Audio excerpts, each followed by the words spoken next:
Salut! Dans ce module, on va aborder un petit peu la notion de BVP, qui est le Brand Viable Persona. C'est en gros le minimum de présence en ligne que tu peux assurer pour donner confiance, pour donner une personnalité et donner euh, une légitimité par rapport à ton contenu, par rapport à ton expertise.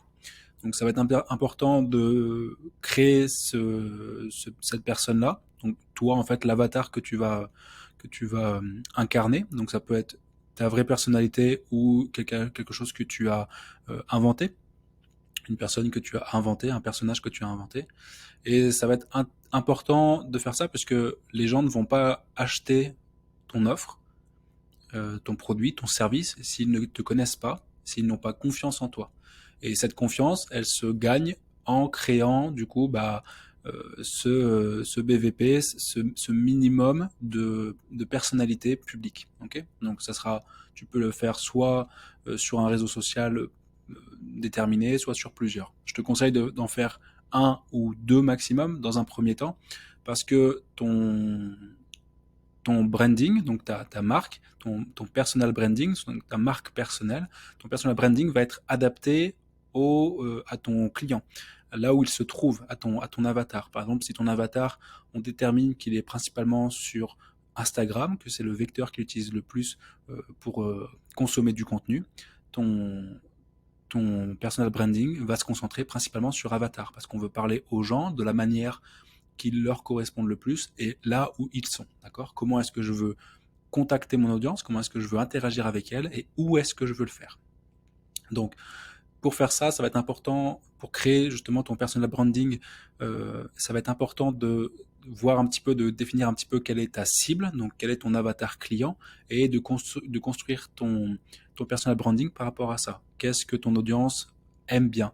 En qui fait-elle de base confiance? En qui ne fait pas, en qui ne fait-elle pas de base confiance, tu vois? Donc on va avoir construire quelque chose qui soit cohérent avec ta niche, cohérence avec ton audience et qui leur inspire confiance plus facilement. D'accord?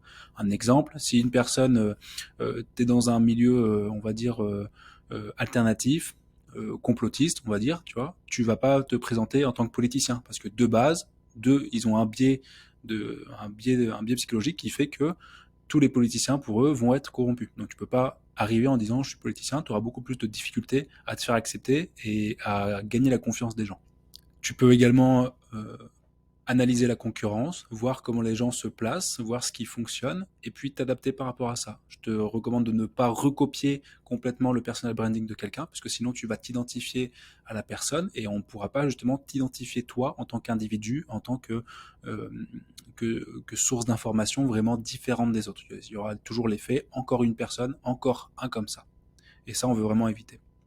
Donc, il faut associer ton personal branding par rapport à la plateforme qu'utilisent les gens, aux moyens de communication qu'utilisent les gens. Ce ne sont pas tous les mêmes.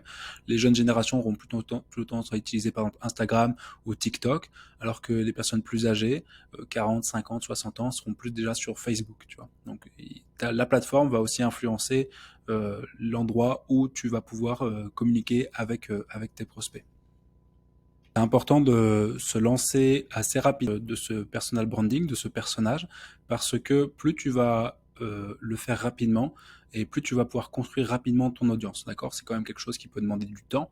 Donc plus tu commences tôt, de l'expertise, et puis plus tu auras connaissance du milieu dans lequel tu évolues, et plus tu auras justement de personnes qui vont te suivre et te faire confiance.